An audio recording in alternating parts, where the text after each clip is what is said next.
Go ahead, walk away, he said. You won't last a week without me. He didn't know that I'd already survived years without him. I just hadn't left yet. Before we continue, please subscribe to the channel and tell me where you're watching from. I read every comment. Your words mean more than you know. My name is Mabry. For 6 years I lived in a mansion that wasn't really a home. I was Mrs. Grant Latham, the wife of a man who thought money made him untouchable. He loved control more than he ever loved me. Every morning began with his orders: how to dress, what to say, who to smile at. Every night ended with silence, the kind that eats away at who you are. That night a storm hit the city. Guests canceled the charity dinner I had planned for weeks. The staff went home early. And for the first time in a long time it was just us. Grant was furious. He called me careless, useless, naive. He said, "You can't handle anything without me, Mabry. You wouldn't last a week." I looked at him, really looked, and realized this was the man who had been forging my signature for months, transferring my shares, hiding assets under fake names. He thought I didn't notice. But I had seen everything. So I smiled, reached into my purse and placed my keys on the counter. The house. Her. The access card to his company. "Maybe you're right," I said. "Let's find out." He laughed. But behind that laugh I saw something new: fear.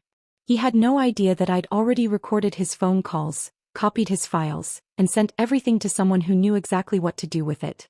Her name was Alara Knox, a lawyer he once fired for refusing to lie. She had lost everything because of the Lathams.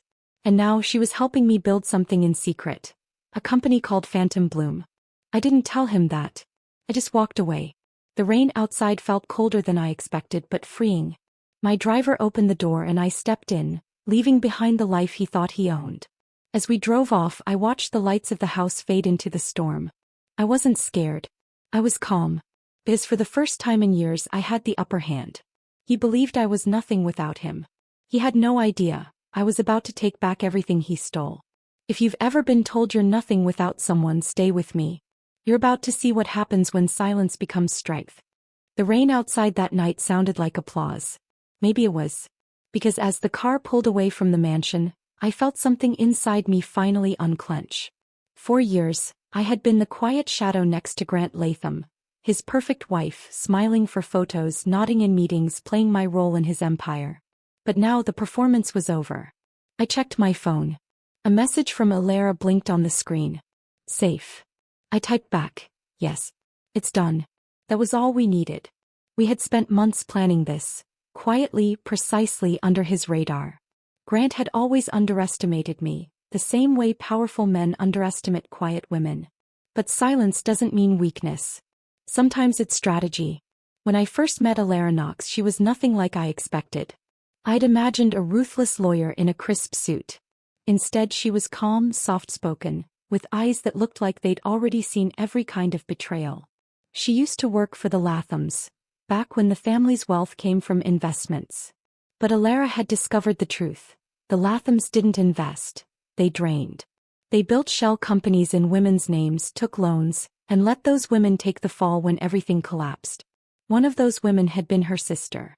So when I came to her, shaking, holding a flash drive with Grant's forged contracts, she didn't look surprised. She looked relieved. "Another one," she said. "I've been waiting." That night I learned just how deep their corruption ran. Grant's father, Richard Latham, had turned fraud into an art form. Decades of fake partnerships, offshore accounts, and silenced employees. Every generation of men in that family built their fortune on someone else's ruin, usually a woman's. And I had been next in line.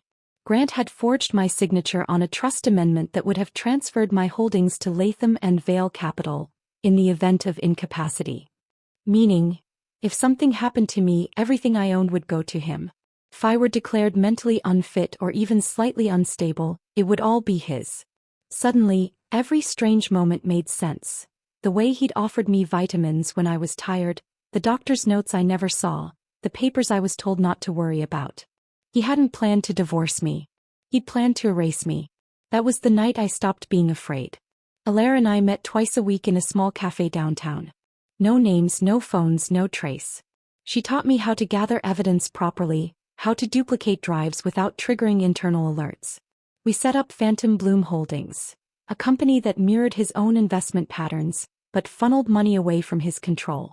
Every dollar he tried to hide, I made sure to follow. But the most important thing wasn't the money. It was the story. We needed proof, not just that Grant had betrayed me, but that the entire Latham family had been laundering power through pain.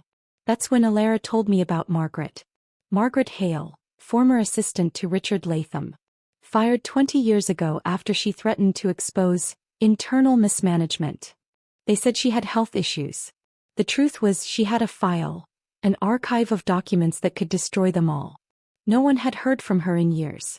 But Alara had a lead, a small house in the countryside, property taxes paid by a private donor.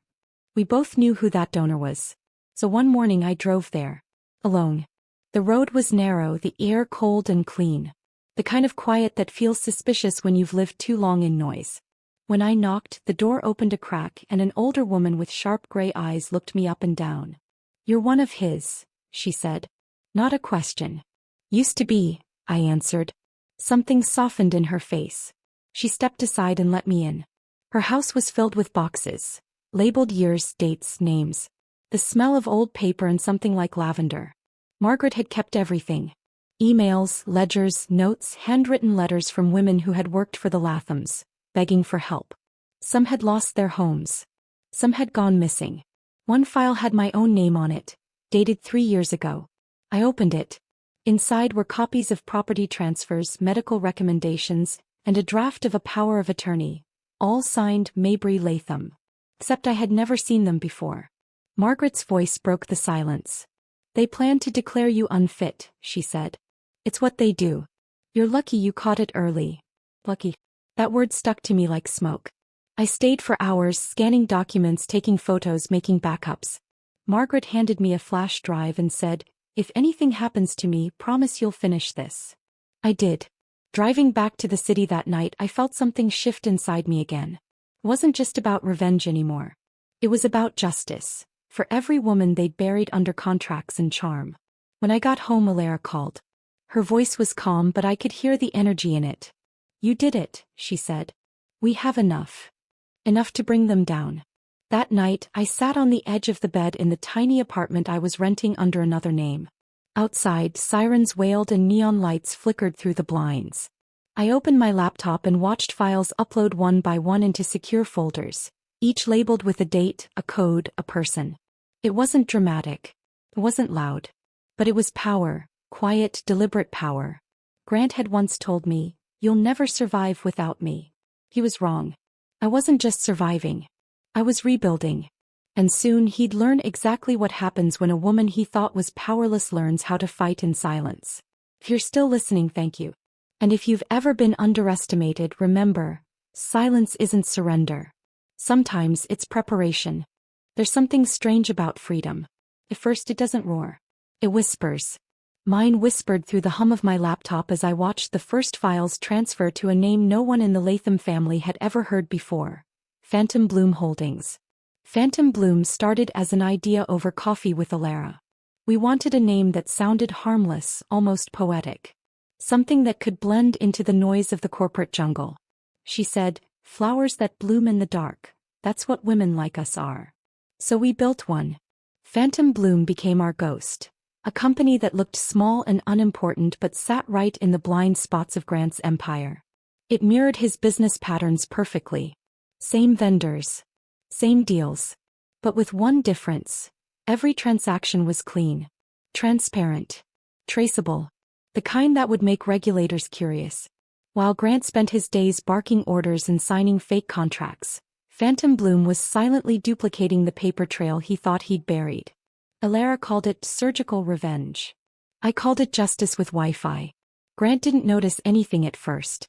He thought I was somewhere licking my wounds, embarrassed and lost. In truth, I was 4 steps ahead, studying every weakness, every hidden account, every lie. Through Margaret's archives, we discovered that the Lathams had been funneling millions through charities that didn't exist. On paper, they funded educational programs for women. In reality, those funds were redirected to shell companies controlled by Richard Latham, Grant's father. It wasn't just greed. It was a machine designed to strip women of credibility and independence.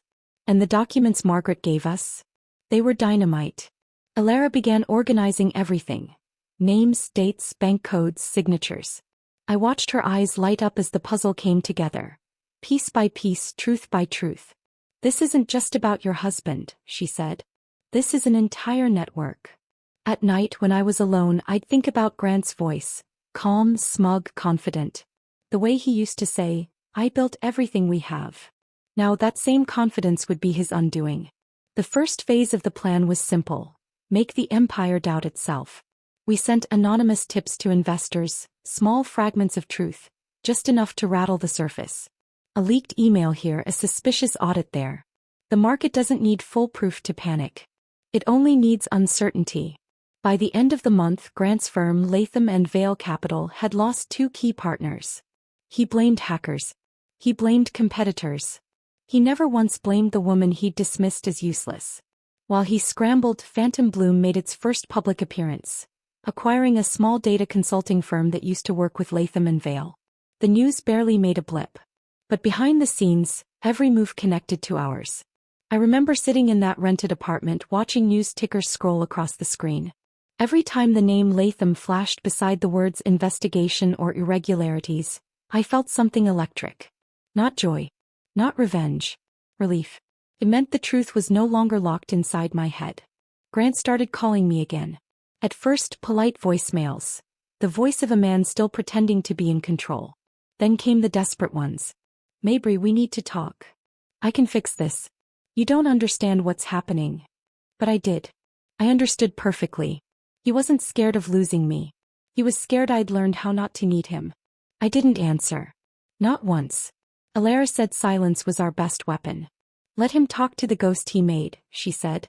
Meanwhile, Phantom Bloom began collecting statements from former employees. Women who had been forced out, paid off, or silenced.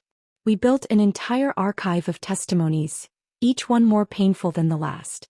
Margaret's name opened doors. Alara's credibility sealed them. My story tied it all together.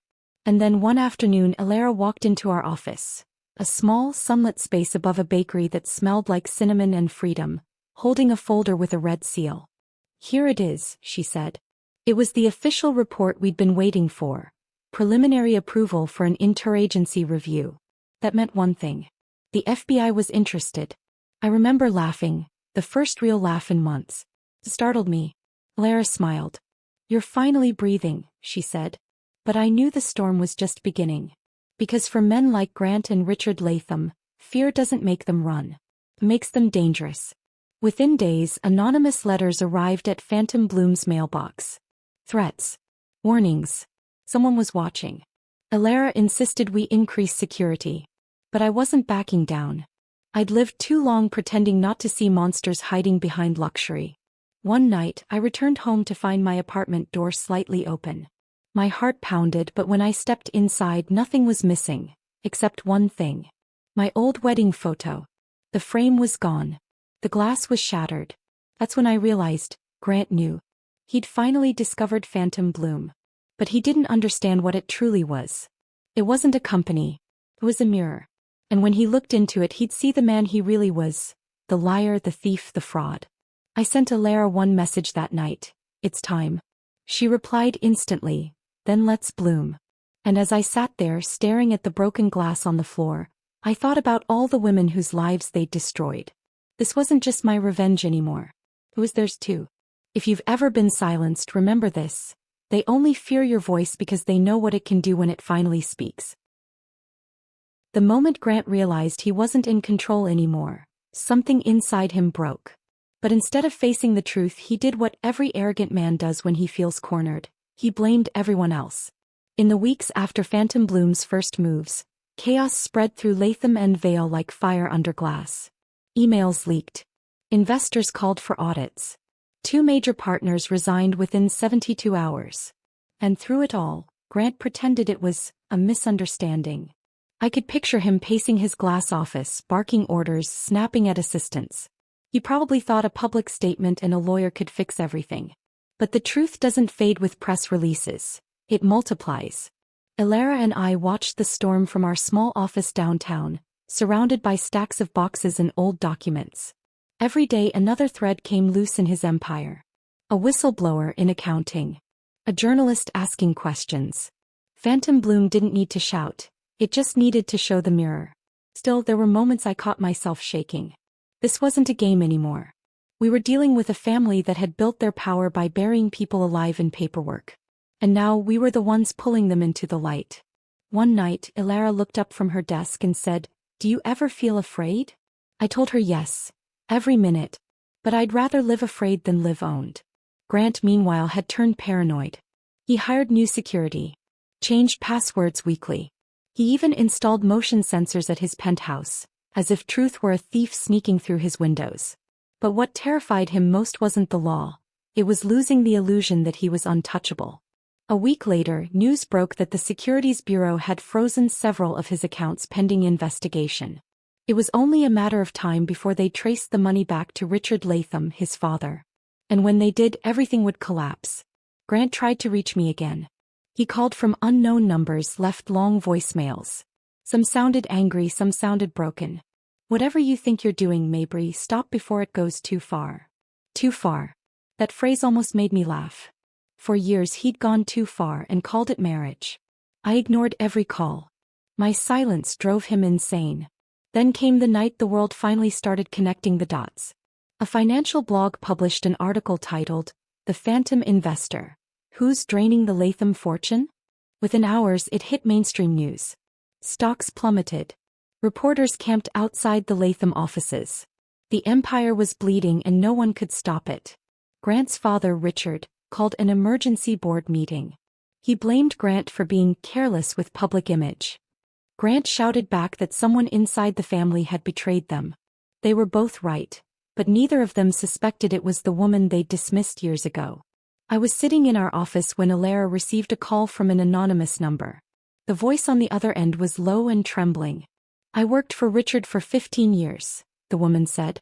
"I can prove everything. But you didn't hear my name from me." She sent over encrypted files, transfers, invoices, and correspondence between Richard and government officials. The kind of evidence that didn't just destroy companies. It destroyed legacies. Ilara looked at me, her eyes sharp. "This is enough to start a federal case." We both knew what that meant. The FBI would have to get involved. And when they did, there'd be no coming back.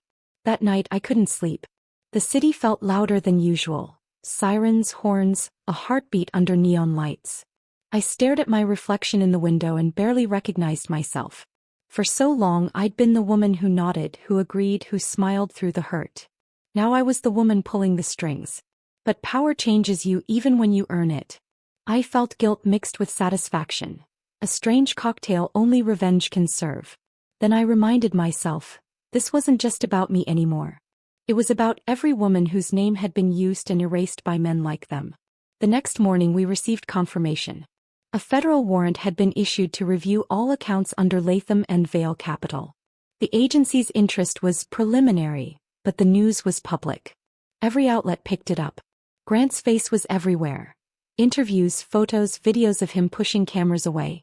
The man who used to own every room couldn't even control the doorway now. And then came the moment that sealed it. A recording leaked. One of the conversations I'd captured months ago in our kitchen. His voice filled every screen, cold and arrogant. "She'll sign whatever I want.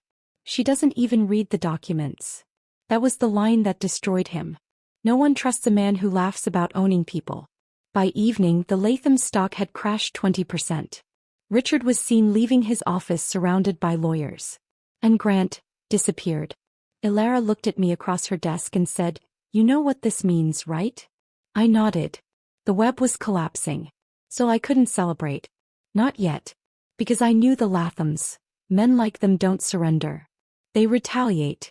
And when they fall, they drag others down with them. That night, I received a text from an unknown number. "You think you've won? Look closer, Mabry. You're still inside our web." No sender name. No trace. Just those words glowing on my screen like a threat or a warning. I sat there, phone in hand, heart steady. They still thought they could scare me. But fear doesn't work on someone who's already lived through it. I deleted the message and turned off the lights. Outside, the city kept breathing. And somewhere in the dark I felt it again, that quiet voice of freedom whispering, Keep going. The morning the sirens came, the sky was clean and ordinary. That felt right. Big endings rarely announce themselves with thunder. They arrive in daylight and paperwork. I was at our small office above the bakery when Alara stepped in, phone in her hand, eyes unblinking. "They're moving," she said. Across the city, unmarked cars rolled to a stop in front of Latham and Vale Capital. Security badges flashed. Elevator access froze. Desks went still the way a lake goes still before it hardens to ice. Agents swept the trading floors, sealed server rooms, and walked past the glass conference table where Grant once practiced victory speeches. I didn't cheer. I breathed. Slow, deliberate, like someone stepping off a ship onto steady ground. News fans gathered. Anchors repeated the same words. Investigation, warrants, fraud, forged authorizations, coercion. And then a phrase I had waited months to hear.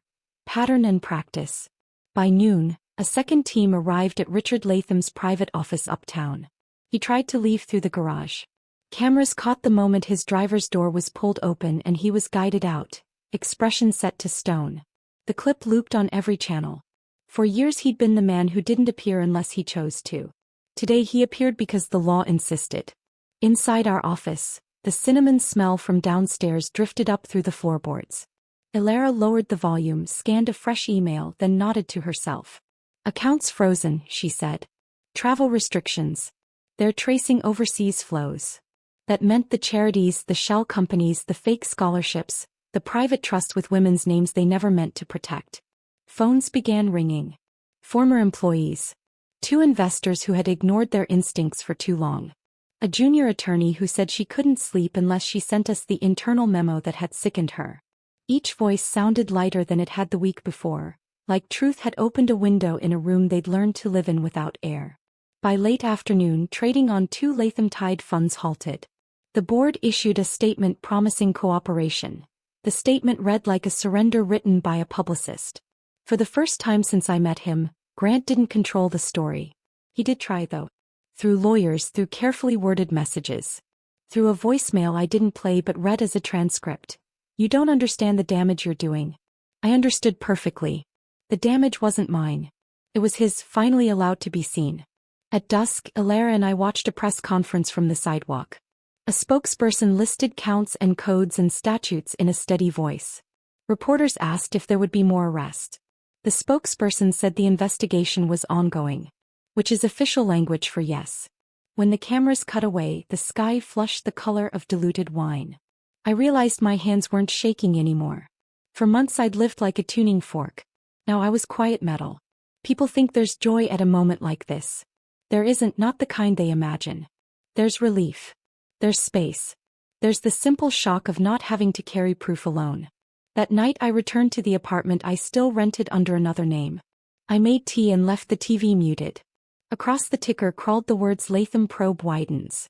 My phone lit up with messages from women whose files sat in Margaret's boxes. Not one asked for revenge. All of them asked the same question. Is it finally over? I told them the truth. The worst part is over. The rest is work. The next morning work arrived with a badge. They came to take my statement. 2 agents, one leading, one mostly listening. Alara sat beside me, not to speak for me but to keep the record clean. I told them what I knew and how I knew it. I explained the forged amendments, the incapacity clause, the accounts that bloomed and withered like night flowers on spreadsheets. I handed over originals and verified copies. I didn't dramatize. I didn't minimize. I gave them the line between every point. When we finished, the lead agent slid his card across the table and thanked me for my clarity. I nodded and then asked something I hadn't let myself ask. Will the women who lost everything be made whole? We'll do what the law allows, he said. Your foundation might do the rest. He didn't know the name yet. Not publicly. But I had been writing it in the margins of my notes for weeks. Phoenix Foundation. Around noon, the arrest warrant for Richard Latham went live. The paperwork was dense. The meaning was simple. He wouldn't be having lunch at his usual club for a long time. Grant went quiet. The kind of quiet that makes a person loud without speaking. He stopped showing up at the office. He sent his assistant home for her safety. He turned off comments on his social accounts and issued a short statement about standing with the truth. The truth did not stand with him back. Late that afternoon, I walked past the building that used to feel like a hill I was required to climb. Reporters recognized me from older photos. A few called my name. I kept moving. This story wasn't about me. It was about a system that counted on women disappearing. That evening, Alara and I visited Margaret. She watched the news with the sound turned low and a blanket over her knees. On the screen, a picture of Richard from a charity gala hovered next to the word charged. Margaret didn't smile. She closed her eyes for a long second and said, "Good." Then she opened a drawer and handed me a thin envelope. Inside was a letter she had written to herself the day they fired her. It began, "Keep the paper. One day it will keep you." It kept all of us. When we left, the night air felt honest, cool, a little sharp. I told Alara I wanted to create something official, something permanent, something that couldn't be bought or bent. A place that would fund legal support and financial training for women targeted by men who use ink like a weapon. She nodded as if she had been waiting for me to say it out loud. "Name it," she said. I already had. Back at the office, I opened a new document and typed, "Articles of Incorporation, Phoenix Foundation." I wrote the mission in clear words. I wrote the first 3 programs we would fund. I wrote the sentence that mattered most. Dignity is not a luxury line item. When I finished, I felt a precise kind of calm, the kind that comes when a thing you owe the world has finally chosen a shape. The final break in the Latham story arrived 2 days later. A bank officer agreed to cooperate. He described offshore transfers routed through sham nonprofits, gifts recorded as loans, loans forgiven as community impact. He described signatures that were very nearly mine. He didn't sound brave. He sounded tired. Tired can be the beginning of good. By week's end, the company's board voted to suspend operations. In the same breath, they tried to blame a cyber campaign by unknown actors. The market didn't believe them. The market rarely believes anyone for long, but it believes documents. Grant asked for a meeting through counsel.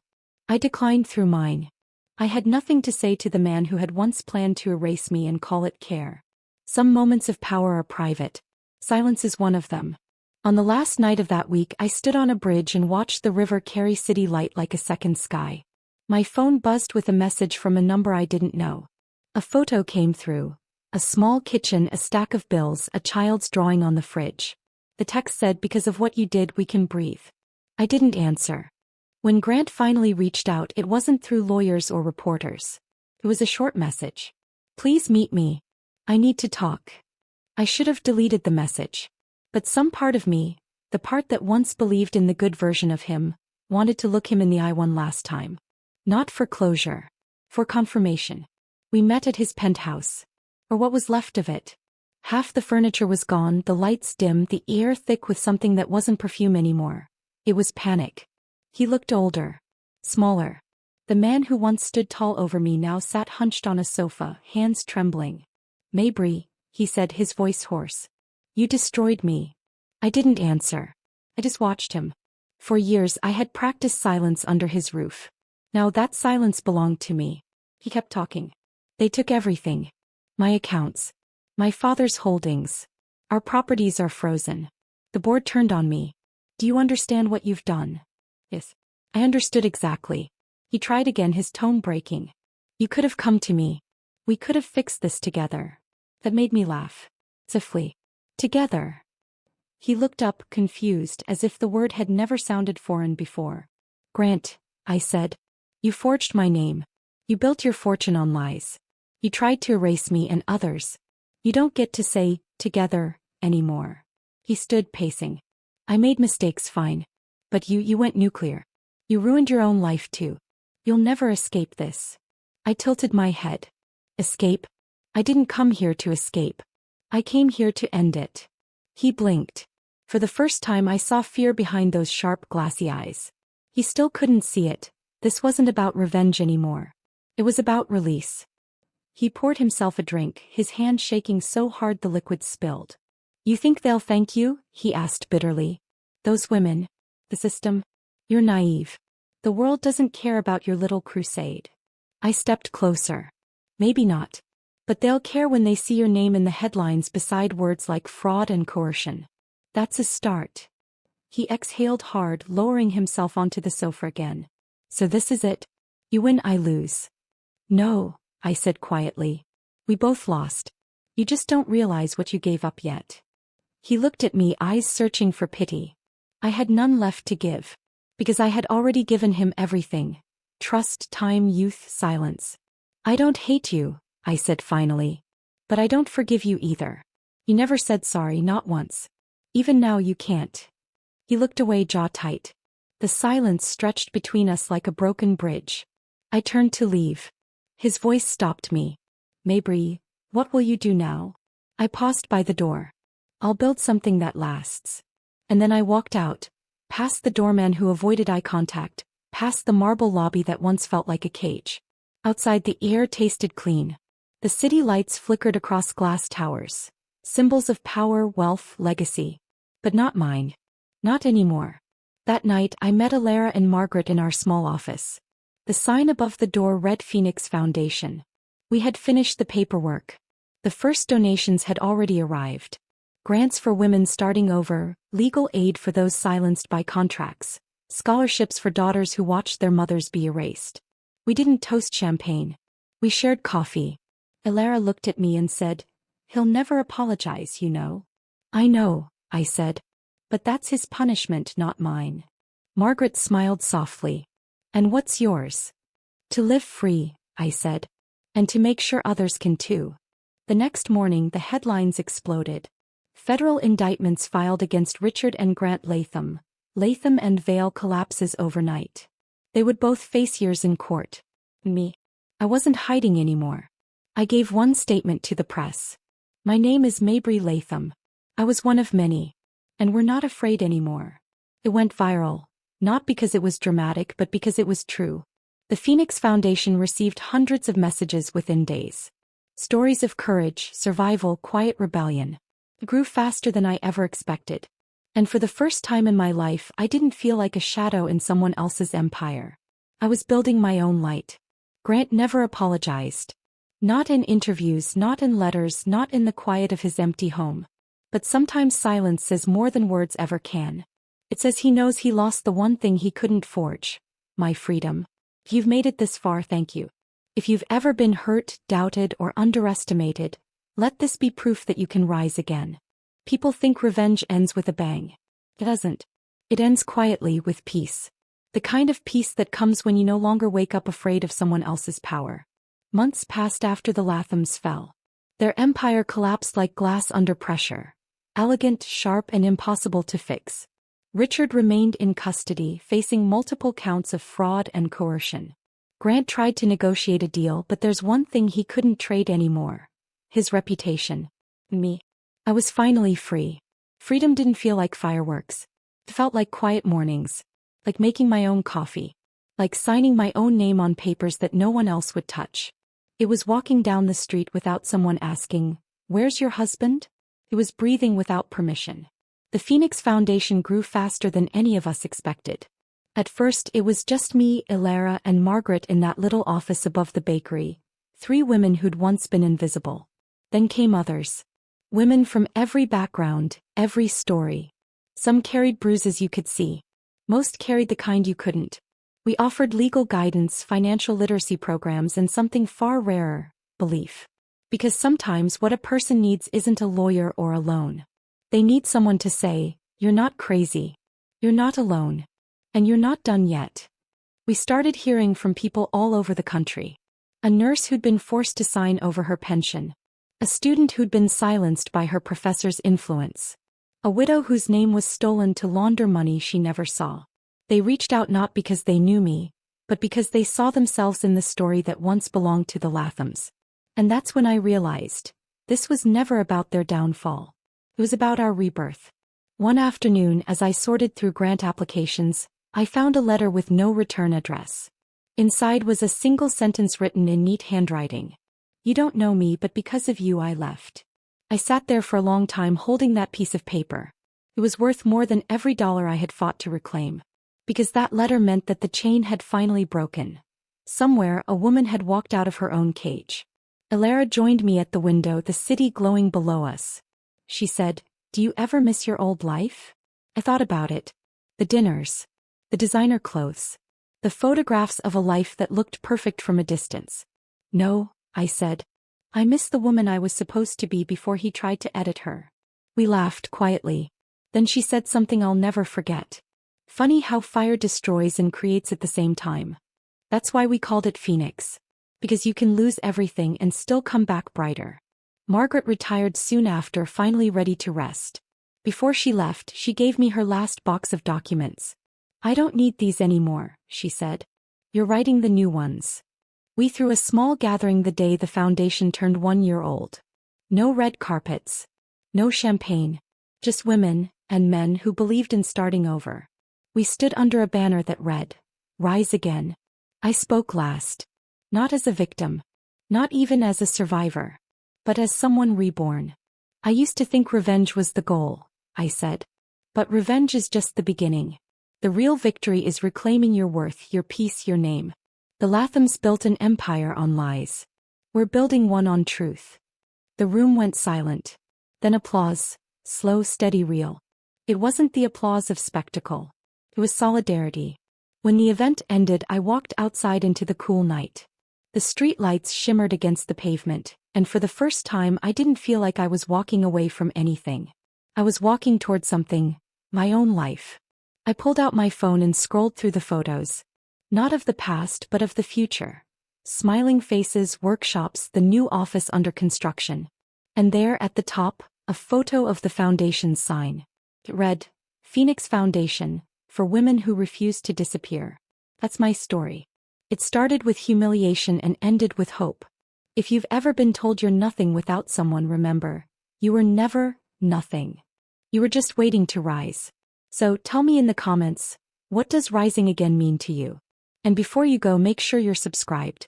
Because the next story might just remind you of your own power.